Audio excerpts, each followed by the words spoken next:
You're listening to the Bible Belt Bros podcast with my dad and his dumb friend. Enjoy! So, if you guys didn't notice, we took a week off. We've been trying to get this guy on the show, and just scheduling is just not working out. We found somebody better anyway. 100% better. 100% better.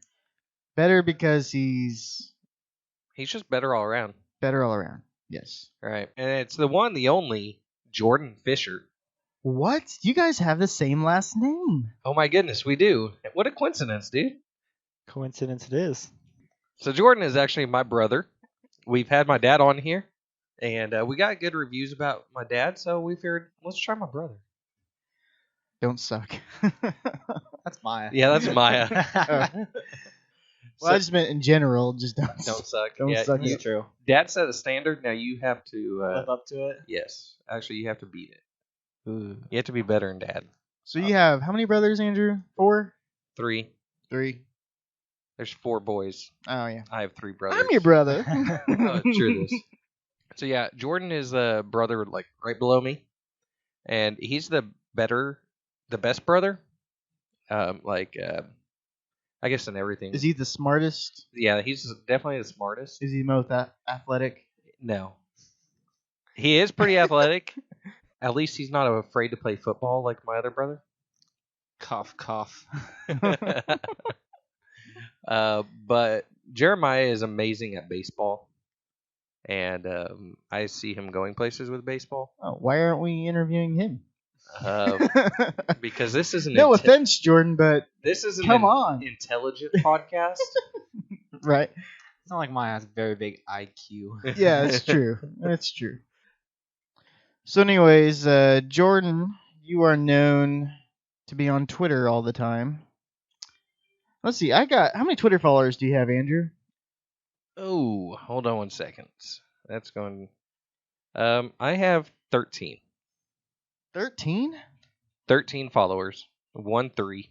I don't even think you follow me on Twitter, dude. I actually don't. I actually don't follow friends on Twitter that I have a better relationship on Facebook, I guess. Gotcha. I usually use Twitter for celebrity stuff like that. Try not to cross the platform. Gotcha. Don't cross streams. Exactly. I got you. It's just a rule I've applied at all areas of my life. So, how many followers you got? Oh, I'm sorry. I'm checking FanDuel right now just to see how much money I'm not winning. And I'm not winning anything. But there's still hope. I got 129 followers. Ooh, 10 times the number I do. Yeah, but I look on there, and some of these guys are, where you get followed, because I play fantasy sports, so I'm followed by Daily Fantasy Nerd, Fantasy Cash Hog, Oh, gotcha. DFS Report. So they're trying to get me to follow them back, basically. Okay, I got you. Stupids! I probably only have 29 actual friends. So, Jordan, how many do you have? Like 135? 130. Man, Dusty, Dude. you almost have as much as him. Okay, so I need 6 of you guys, 6 listeners. Please follow me on Twitter. Actually, I need 7. Let's just go above and beyond here, so I can have more. I'm at 135,000. What? 135,000 followers. 135000. Like 6 digits. Wow. Okay, if all of Jordan's followers just gave $1 to this podcast, we would have how much money? I need to do this. Donate to the Jordan Fisher charity. Dang! fund. So you have how did you get all these followers? Did you just relationships that you built Yeah, through the years? I started like 4 or 5 years ago, and it's gone from there. Crazy stuff happens. I don't really know. So you started this when you were still in high school. Yeah, Started the Twitter. Jeez. way crazy. back when. 135,000, dude. Well, That's just here's the mind-blowing. deal. One of our listeners to this podcast has a major influence. You're right. So are you subscribed to our podcast? I think so. I'm not like 100% sure how to subscribe to him. I'm gonna be honest. This is the only podcast I've ever listened to. Well, that's a good start. Hey, me too. Don't tell anybody. I have not seen a review from you. We've asked all of our friends and family subscribe, rate, and review this podcast. This is true. So Numerous times Drop it's been the on my ball. you've dropped Yep, it. yep. But there's still maybe what we find out is if we actually have you on the podcast, then maybe you'll share it. I was waiting for you to get all of them done, then I could review the whole thing. There you Oh. go. It's like a book. You can't review until it's all done. Well, that's not what we did. Exactly. That's Yeah, what this whole podcast is about. we took the book chapter by chapter. Oh, speaking of one quick story before we actually get started. So my wife was sent on a work trip to Houston, and we have family in Houston. So we visited them and kind of took an extra couple days since the company's paying for our flights to Houston. Pretty sweet. And on the way back, my sister is not dating this guy, but wants to date this guy, I guess you could say. They've been hanging out a lot. And he's kind of, I think he's from Brazil or something, and he kind of travels around, does worship music stuff.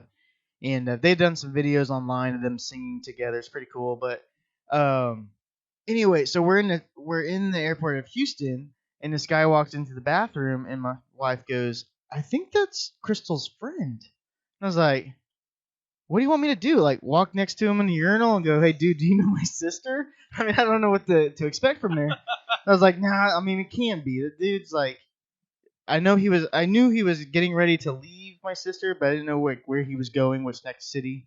And I thought he had actually already had left. And so, anyways, he walks out of the bathroom, and I was like, all right, I'll walk up to this weird guy and say, so I was like, "Hey, man, is your name?" And he's like, "Yeah." And I was like, "Do you know my sister?" I'm already confused. Like, maybe this is the guy. And I'm like, "Do you know my sister Crystal?" And he's like, "Dude, I do." And it's like, so it's just, I've never met this guy before. I've just seen him on videos online, and it's just kind of like crazy world. Like, he was on his way traveling. He was in the wrong part of the airport, which was really funny. But he was on a 2-hour layover, and so it's just crazy small So you world. didn't cross streams with We him? didn't cross streams, no. And I said, "Get away from my sister," and I left. No, I'm joking.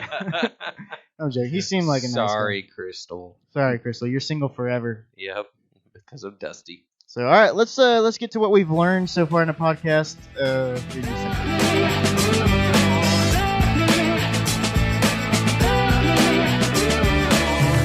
All right, Dusty, what have we learned so far? Nothing. No, I'm joking. I've learned a lot. I think that there's a lot of things that I have learned, and I do agree with on the stances that he takes.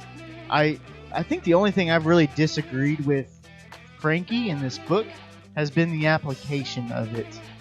I think that's really the only part where I'm kind of like, dude, come on now, like. So you think pastors are useless and shouldn't get paid? And I Just say it, dude. You don't have to apologize to anyone. not in the current the way the churches are the way the churches Modeled. operate now. No, the most pastors aren't. There's some pastors that are, but I mean, in any profession, you could have that argument that there's some people that are worthless CEOs of companies. Right. And I'll agree to an extent. I don't believe that pastors should be paid as much as some pastors make. Definitely don't make it. It's not a job to be a get rich quick scheme. Yeah, I need Jordan. That's why we have Jordan. Grammar and spelling. Yes. Spell were check you- your voice. Yeah, spell check. Spell check his voice, please. He's going to be my. He's going to be that beep noise, and then he's going to fill in the word. The little asterisk. Yes. Or you can say, country of origin, please. You can tell us where it's from. Since you're on Twitter probably right now, so just go ahead and just ask your friends. I'm sure you got somebody smart on there. So, yeah, I don't think it should be a get rich quick scheme type thing, where they're making millions of dollars. And not even off- get rich quick, but it shouldn't just be a way that you can get by making a living. I really think that the call of a pastor is more than a career, I guess. And so the problem with with what I have is kind of the same thing that Frankie has had, is that too often the career of a pastor is based on how much schooling they've had, everything that your job is based off of when you're working in a secular market. And so based on your experience and your history of, your education, all that stuff comes into making how much money you're going to make as a pastor. And there's step ladders to success in the church, where you start off as a intern, and then you work your way up through the youth ministry, music ministry, to the youth ministry, to associate pastor, to senior pastor, and the pay scale follows that line, I guess. And, Where'd children's pastor go? you gotta hit See, when children's I grew up, pastor there wasn't first. even children's pastor, so that's another story. But so I guess that's where that's kind of where I have a problem with, I guess, on that part of the topic. Well, I do see that it shouldn't be commercialized. It shouldn't be like corporate America, where your if you're calling as a youth pastor, you should probably be a youth pastor, and But if don't you want use to it help as provide for your family or whatever and keep growing, you're going to naturally become a pastor, become a pastor. right? Even And- if that's not your calling. And some people will say, well, because they're getting older, they don't relate well. Well, that's really not true. No, You God, know, I've seen lots of youth pastors that old were youth pastors. old, and they knew how to reach kids, and knew that the fact that it wasn't the flashiness that stood the test of time. It was the relationship side of it. So, what did you learn about the church building, Dusty? What did I learn about the church building? The building. That was Echo, like our, echo. I just echoed it. Nothing new, really. I mean, I come from a church plant that kind of has those feelings about the church buildings, building, right?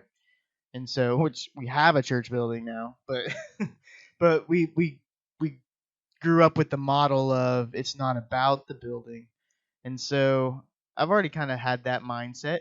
I still feel like it's hard because you want like a central meeting place, and so we end up building a building to make that more convenient, I guess, especially if we're going to add all the lights and the haze and the production side of it.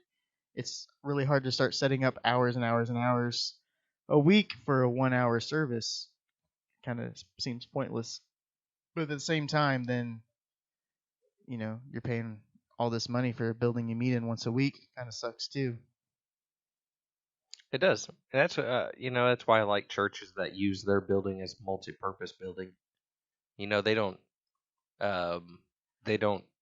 have separate rooms, that are dedicated to like the nursery or dedicated to offices. Just all the walls are removable, and you can use that space for something else every day. So what about having secular multi-use buildings that are used for the church? I would like that. Especially if it's a secular, yeah. That's kind of what That's I'm an outreach.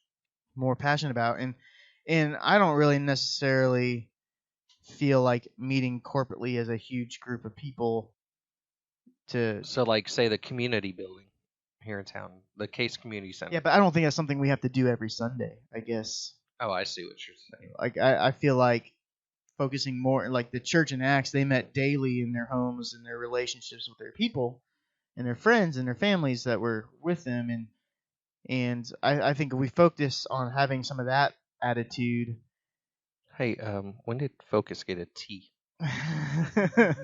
Where's my grammar? Come on. Asterisk. Thank you, Jordan. But I don't know. For me, I feel like maybe if we focus a little bit more on the day-to-day aspect and less on the Sunday morning aspect, I think that might bring some change, some good change. That would definitely bring change. But again, as I said back on what day was, or what chapter was that? Not the church. Was it the church building? That's what we're talking about. Yeah, I guess it was. That's why I said back on the church building. We still have to have that building though, because say we met at the Case Community Center once a month for corporate worship or whatever, people aren't going to know we're there. And that's why I've always been an advocate for having an actual physical, hard structured church building. But they would know you're there if you're involved with them on a day-to-day basis. If you're involved with your neighbors, that's going to come up in a conversation. You know what I mean? Like Your neighbors the will, but church's what about marketing the idea is so focused on we need a big building and a big sign, so when people drive by, they will want to come. That's not necessarily so that they want to come, it's so that they know you are there. So that they know, like, when they drive by, they have somewhere to go when they need help. So when I drove to your Exactly. house, I passed probably 8 churches. So I knew when I drove to your house, I can go to any of these churches. That's right. These all are great. I wouldn't say that Well, how would I know? because I know one of the churches you passed. It's not great. Do they have, like, Yelp for church? There's an app for that. That would be funny. Dude, do they? We should start that. Talk about $1 creating. million idea. Talk about creating an app for the American idea of church. That it's all about our wants and our needs, Our comfort zones, and our right? comforts, and our. If they don't have Krispy Kreme donuts and Starbucks coffee, I am not going Yeah. there. 4 stars because they did not give away free coffee. 3.5 stars because the preaching was too long. That would. 1 star because I got to the restaurant late for the lunch rush. Yeah, exactly. I missed kickoff in the football game. All right, so getting back to what I was saying, Dusty, I do think that it is, and it's important to have that building because, like Jordan was saying, when you drive by and you need help, you may not know, or that body of believers isn't meeting for corporate worship, and so they're not going to have a place that they could go. If you're not meeting at the Case that one day, somebody who is not part of your corporate worship session will not have a place to go or know where to go. That's why I'm a strong believer in a physical church building. Yeah, and with, like, a physical church building, it makes it easier to invite someone to that. You don't just go into, like, it's like a community center. It's the church, like, the church that matters. It's that church. They know where it is because they've seen it. They drove by. It's familiar. That's right. It falls into their comfort zone until they get connected. Here's the problem I have with this. 2 things. I don't like you guys ganging up on me. I feel like you guys have already planned this from the beginning. Little tag team action. Yeah. Wait now. Hold on. No, I mean, you guys are brothers, and little brother's trying to suck up to the big brother and just agree with everything he says. So, we'll see. But And second thing? Second thing, I mean, I do agree in a sense that yeah, passing a church when somebody's in need or somebody's hurting and they're going through something and they don't have the Christian family around them or an influence around them, then yeah, they might show up at the front door someday on a Sunday morning because it's expected. Almost anybody knows 9 a.m. on a Sunday morning you can go to a church and you can end up at a service. Warning. Dusty just changed his stance. No. Yes. You just said that yes, a church building is beneficial. The entire time, even back on that day, Would you're you like, freaking "It is listen not." to me? I did not. I can see how that is true, but the end game, I think it hurts because, and I know for me in my life, it is way easy to say I'm reaching out to lost people by saying you should come to church with me, but not really investing into the relationships with those people. I don't know. I think it's a cop out a little bit on some of our evangelism strategies where we just try to invite them to church so that they'll say a prayer and then everything's good now. So if they never come back, we're okay. They said that prayer. That's not how salvation works, and that's not how I think Christ intended the church to work. No, but that is I'll agree with you. That is a cop out. Warning, you agreed with me. That is a cop out. Because you're copping out of investing in that person's life. And I'll say I am as guilty as using that as a cop out as Oh, yeah. anybody else. That's what I'm saying. You are. Most of the time, you just want to push it on the pastor and just let him Exactly. do his job. And that's his job. And that's the problem that he. Hey, I mean, if they're getting paid this well, it all runs together. Yeah, we're paying him to reach our friends for Christ. But I mean, that's where this book all runs together. You know, if you read his individual points about things, you're kind of like, you're insanely crazy. But if you read it like as a whole, like, yeah, it makes sense. We're copping out by just inviting people to a building that's not, that you sit in the front and you most likely don't have very meaningful relationships at those moments.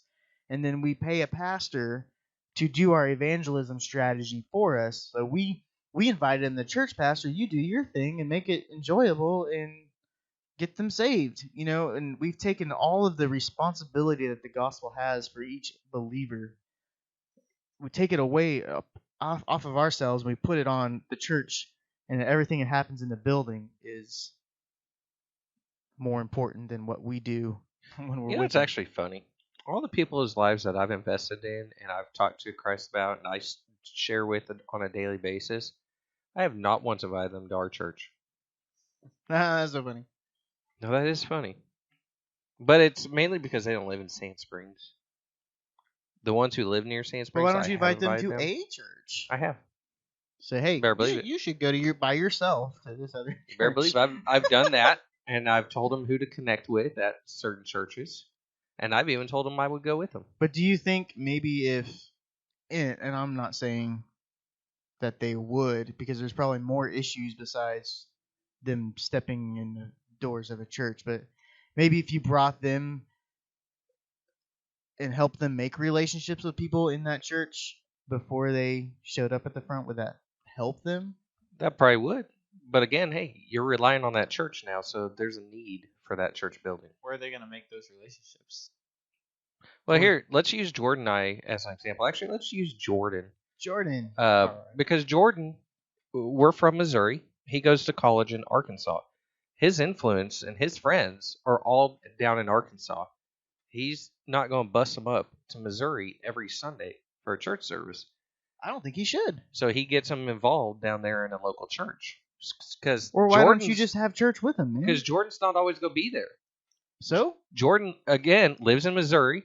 The church continues. The church doesn't need a leadership. If we're all... It needs somebody who can interpret properly, though. This girl told me today, and talked to me today. I'm not lying. She was like, because we're talking about T-shirt designs, and she found out that I was a Christian, and through conversation, and was it that "Go Make Me a Sandwich" T-shirt? No, it wasn't. We weren't even talking about a Christian T-shirt. It was just she saw something, a story that we had helped after a tornado relief thing. Anyway, so our conversation went to Christianity. So I'm trying to figure out what she wants this T-shirt design to be. Some gag gift. It's really simple design. And I was like, I'll send you the design. I'll email it to you, and you just let me know if it's good, and then I'll print it. And she's like, well, you be in the same mind as the Lord, and I'll be in the same mind as the Lord, and you'll just know. I'm like, I just want to, yeah. What is that? I don't think that's how it works. You see all the different denominations that we have in this city. Not everybody who's in tune with the Holy Spirit, we're not all hearing the same thing. Why is that? Whatever, I'm going to go down to that Mormon So I'm going to make her the ugliest shirt ever, and then You're going to blame it on the Lord? I'm going to say, dude, the Lord told me this was for you, and it was the same. I mean, did you not hear it? Something. That's stupid, but Just put a pile of poop on there. yeah, the poop emoji. Yes. And yeah. Well, no, because that might actually be a good gag gift. Right, that's actually pretty cool. Yeah, and it might make you actually gag. Dude, do a scratch and sniff. I was thinking the same thing. A scratch and sniff shirt. That would be awesome. Like you give a shirt to somebody, like, dude, this stinks so bad, and it's like, sorry, I already scratched the shirt. Hold on. And it's refillable. You have like the little dryer sheets when you dry it. Oh man, that's a great idea. Another million, or is this coming up $1 million ideas? Yeah, Right now? $1 million ideas. Yeah, but that's one you can incorporate tomorrow. Yeah, I could. I think I might lose customers if I did a scratch and sniff poop emoji shirt. What else did you learn, Andrew? Oh my goodness. I'm trying to get back on track here. I learned that. Let's get off the building. Obviously, we Well, don't yeah, agree. I was moving on. Yeah, we don't agree on that one. And we don't really agree on the pastor one either. Let's see. I'm looking at the table of contents here. Let's go with Sunday morning costumes. I learned on that one. Hold on. Did you listen to that podcast talking about the I costumes? think so. That was the one where you talked about, like, you got like the Tommy Costumes? Hilfiger shirt, and it was. Oh like, yeah, we had Joe Moore from the Real Life Podcast. Yeah, I He think, was a I guest. think I remember. All right, so before you answer and your brother just agrees with whatever you say, what did you think about Sunday morning costumes and how that affects the church? Well, like half my life I grew up in like church where you had to dress up, and I hated it, and I didn't really care for the church either. So I mean, it went hand in hand, but I don't think you should have to dress up. I mean, God knows your heart. You don't have to put on clothes for him. I mean, you can pray to him in your underwear, and it's still the same as praying to him in a suit. Drop the mic and walk out. Drop the mic, walk- So, I mean, I agree. you just agree. I'm just going to disagree, and I believe that you should wear a suit and tie, which I currently do not own. So, No, I agree because I know exactly the churches he's talking about because I was in those same churches. I did like what you said that you hating dressing up for church and hating going to church went hand in hand. That's a good statement right there. That is. It's a word of truth. Word of truth, but we both agree on that. But I Same also topic. learned on that one that we should probably read the chapter Yeah. before we announce what is going to be in it. Yeah, before we say, all right, this guy we're going to talk about next week. Yeah. Yeah, even though we weren't supposed to read the chapter, we completely guessed that one wrong. Yeah, that was. Ministers of music, I still don't consider them pastors, but we had a good friend of ours, William, on the show, who, he does, and he gets a big role out of worship or music portion of worship. Yeah, I do too. Where It's mine, weird. I get more. I'm more impacted during the worship if I'm engaged through using my gifts and talents in playing. right? And it's probably just a musician side of me. Not that I'm any good, but when I'm in the crowd, I find myself analyzing what people are doing and how they're sounding, and finding the mistakes that they make and laughing about it. Especially when it's my friends playing and I know they made a mistake and I can see it in their face, and I just wait for them to look at me and I just give them a smile and they start cracking up laughing. That actually happened. Okay, so last week sermon. It was actually an interesting sermon, and I'm not going to get into it because again, we don't want to associate ourselves with a church. Yeah, whatever. However, somebody on stage messed up, and I made eye contact with the pastor because he caught it too, and we both just kind of started laughing between us. And Kind of had a little giggle laugh. yeah, because we both caught it. And we looked at each other, and we both just started laughing. Anyways, But I guess from being in a background of church, that's you've always been in the background of things happening, right. that you catch those really easy. I don't catch any of those. I'm just sitting there trying to sing, and it's usually pretty bad.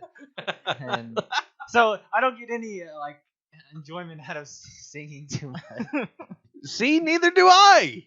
It's just our upbringing. Yeah. Okay. Yeah, no one can sing in our family. Nope. Or really cook. Not really. But I can grill every once in a while. yeah. But what I was going to say, Dusty, is actually, and this is no bash on our music leader at all because I love him to death and I love his Hey, voice. I lead once in a while. What are you talking I know, about? but that's what I was going to say is I actually can get into it more when it's you leading. Because I'm more in tune with the Spirit. That's probably what it is. I don't know what it is. Do you think any of it has to do with when you accepted Christ? I was actually the worship leader then too.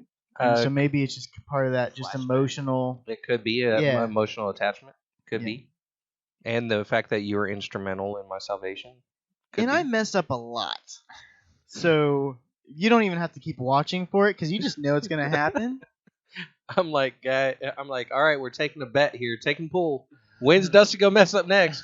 You know how much money I made off you? Well, I can and buy FanDuel. one thing with leading worship is when you start doing multi services, it's really hard to be as we show up on Sunday morning and we play the songs a couple times, and then I'm having the verse here. We play the songs a couple times, and then we take a break, and then we do a worship set, and then we take a good hour break, and then we play another worship set. And it's really hard to not just be performing for the second service, especially because I've just poured my heart out a little bit, in the songs, and I'm supposed to do it again like it's fresh and new. Well, no, according to our guest that week, you are because you worship at home, or what he said is he worships at home, and then when he comes, he is just performing. Yeah, that's weird to me. That's a lot like what Dad does. Like he doesn't get Your dad preaches. He doesn't get spiritual what do you call it? A fed. Like he doesn't get filled. Yeah, like from preaching, he has to feed himself elsewhere. Yeah, that's good. So he goes to other churches. No. Do you remember? You're probably too young, but when your dad first became a youth pastor, do you remember that? I just remember the Diet Coke machine in the back. That's the only thing I remember. That's about me with cars, man. I just remember the pinball machine in the garage. I never got to work on it with my dad. Okay, well, because he'd always listen to the sermons and then preach them word for word. Listen to all these famous sermons. Matt Carnes, Bob Caldwell, Bodie Bogdan. yeah. Jared Altick, yeah, all those guys. I know, because I would know exactly what Dad was going to say because I would ride with him to Springfield on Wednesday. And then you would be like, you messed up. Yeah. But, yeah, I was just wondering if you remembered that. That's funny. Do you remember Dusty and I throwing you around? Where? Which time? At the house. Probably. We played catch with you. Yeah, we did play I remember when you guys wrapped me up in a blanket downstairs or something, and it was like, I don't even remember. It was. I just remember. I remember being in a blanket, and you guys wrapped me up and wouldn't let me go. And then I went. I think you guys made me go down the stairs in a sled one time. That sounds right. That sounds about right. Yeah. And then I remember Mom was really mad. You guys broke the couch, and then you had a paintball war inside. Yeah. Yep. We're a little too into paintball that year. And then what? We killed Bob the Builder. Yeah. You killed. I did not cry about that. Probably. You cried a lot. I was like 5. Oh man, I'm so old. I was like Aaron. Yeah. Was I that annoying? You know what makes you feel yes. really old Oh. is when some kid that you used to wrap in a blanket and throw down the stairs in a sled is now in college and really smart. Right. And bigger than you. Well, anybody. It doesn't take much to be bigger than me. My 7-year-old son is getting to that point. He's also more athletic than you. No. Come on. Let's not get too crazy. All right, let's get back to this. We need to start wrapping this up. Already we're okay. We're just getting the flow. I know, right? So really, our big chapters, I would say, tithing, clergy salary.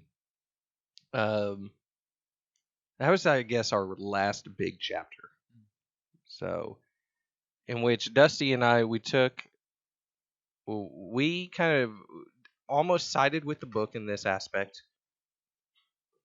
that the tithe was a set up as a Levitical tax, and we got a lot of flack for that one.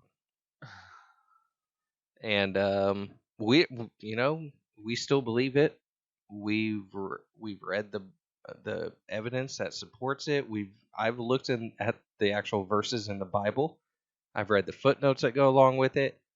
I've researched other scholars who believe the same thing. I've read those that don't believe that. And my opinion is it was a tax system. And for that I don't apologize. Oh, you're so tough, guy behind the Right. mic over there. Whatever. I'll meet you. Let's meet halfway, Dusty. I guess you want my takeaway point. Is that what you want? Yeah. What's your takeaway? Okay, so my takeaway is this. You hear the argument, well, at least the church is doing something. Something is better than nothing. And I've kind of struggled with that a little bit because I don't necessarily think that if we're just trying, that's good enough. Even if the system's flawed, there's lots of corruption. There's lots of waste. Wait. Are you about to speak against participation trophies? Something like that. And so, which for my son, I mean, he's not that athletic, so it was pretty nice when he got a trophy. But even he knew we lost. Why did we get this trophy? Even he knew. Politically correct. Anyways, I was just kind of listening to some sermons and stuff, and I found Amos chapter 5. I know it's the Old Testament, but so is tithing, okay? So Amos chapter 5. But I just said we don't believe in tithing. I know, but if you did, and you're trying to well, argue, I it's took okay. No, fine. that's gonna come. Hold on, joke. that is gonna come off wrong. I do believe in tithing. I do not believe in what pastors say at the pulpit that it's a mandatory 10%. I believe it's and that God hates you if you do not give. That's right. God will not bless you if you do not give. That's right. 10% as a tithe, God will but only you still bless have to you give. if you give more. You still have to give an offering, but your tithe is 10%. Yeah. No, that's not right.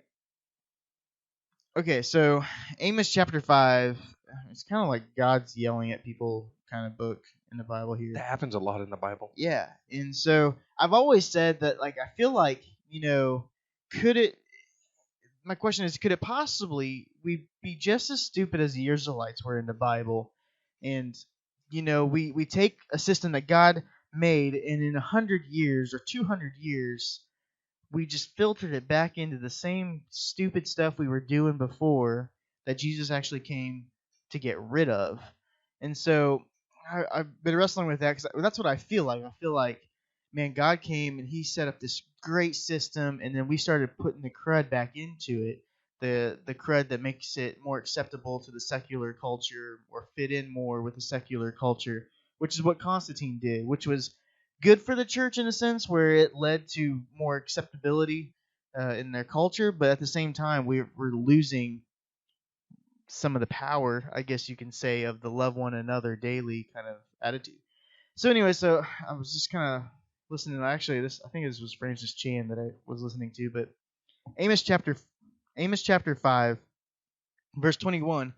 God says this. He says, I hate and despise your religious festivals. Your assemblies are a stench to me. Even though you bring me burnt offerings and grain offerings, I will not accept them.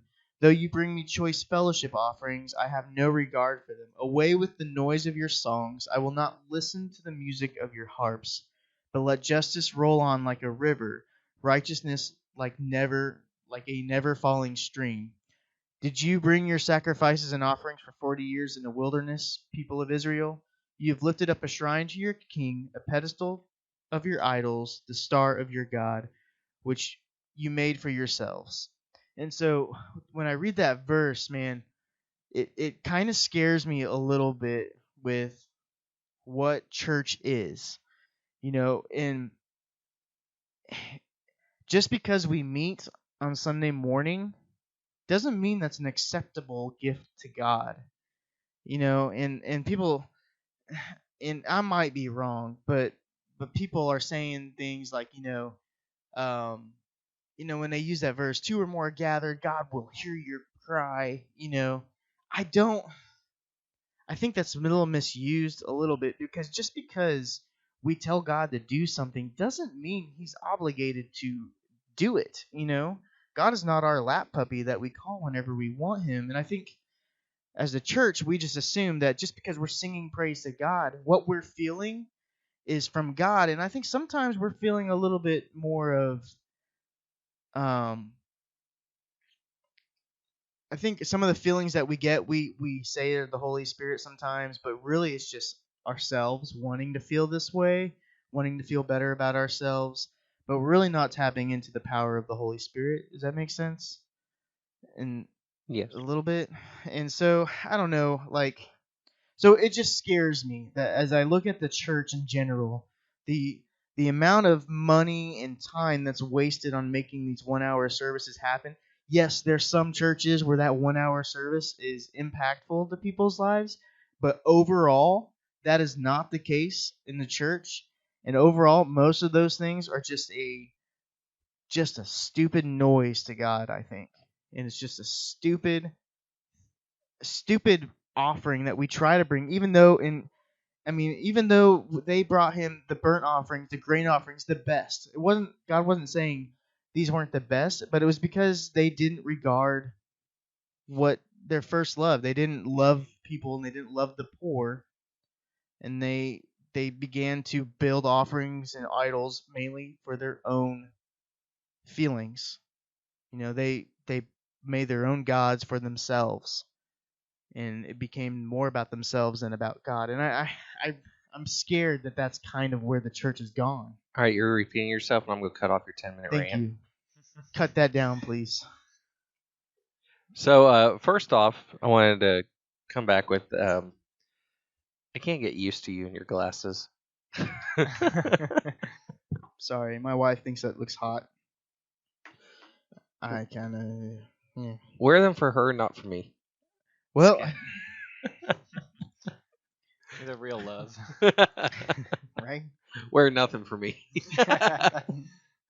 You got it, baby. Second thing, I actually forgot because you just kept going on. Well, I didn't see if you were wanting to... I didn't know if you were wanting to talk or not. I couldn't tell. You weren't really reacting to anything I was saying. You weren't giving me any kind of feedback. I don't. I just let you rant. But you know what I mean, right? Like, I'm scared that is the case. I might be wrong with the whole Holy Spirit thing. But A lot of people just go into church, put on their happy face, act like they're so holy and everything, when really they're not living a godly life at all. And just because in the Bible even warns about this, but just because they've said a prayer on that Sunday morning service, that doesn't mean they're going to heaven.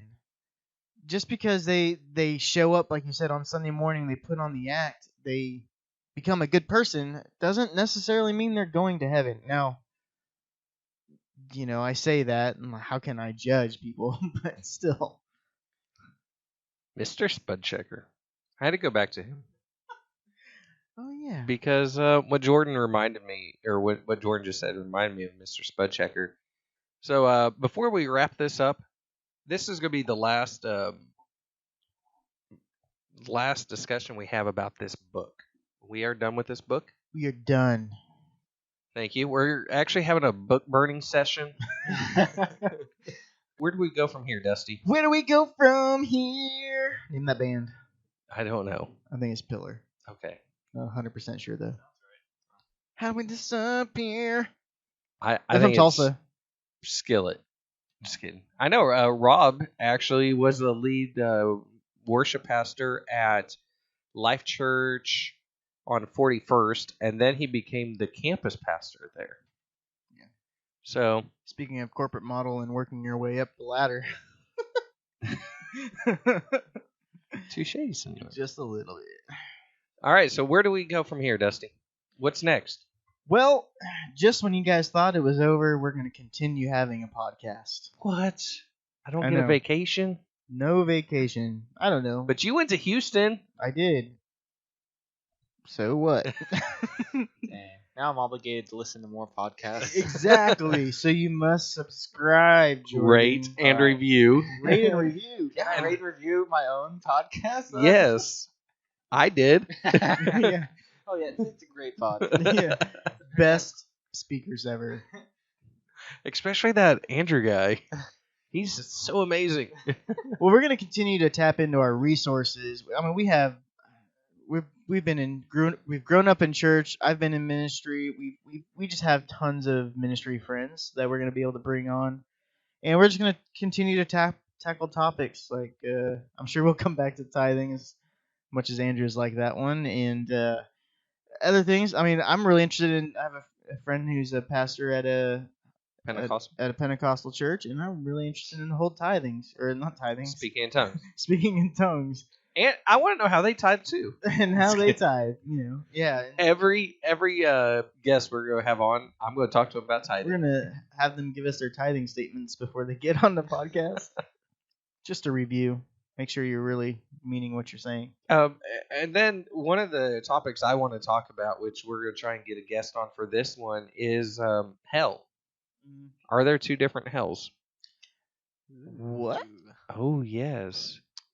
Because there is Can we tell some ghost hunting stories on that episode? Yes. We got plenty of those. We can. Because actually, and this was a great message I recently heard, that there was a totally different view of hell that the Bible describes that I've never thought about, and I've never read it that way.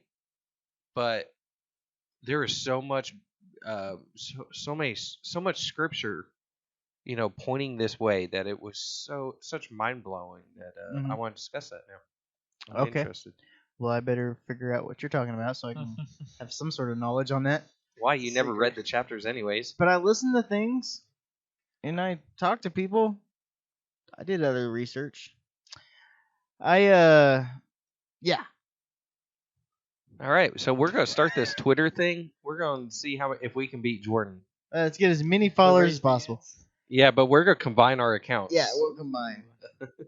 But not cross streams. No cross and stream, just We'll, how does that work? We're gonna be big back to back. one step at a time, Jordan. We're gonna figure this thing out. Yeah. 140 followers at a time. Yes, exactly.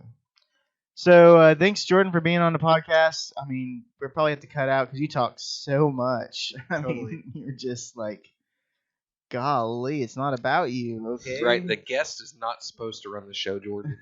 You gotta tell me this beforehand. No.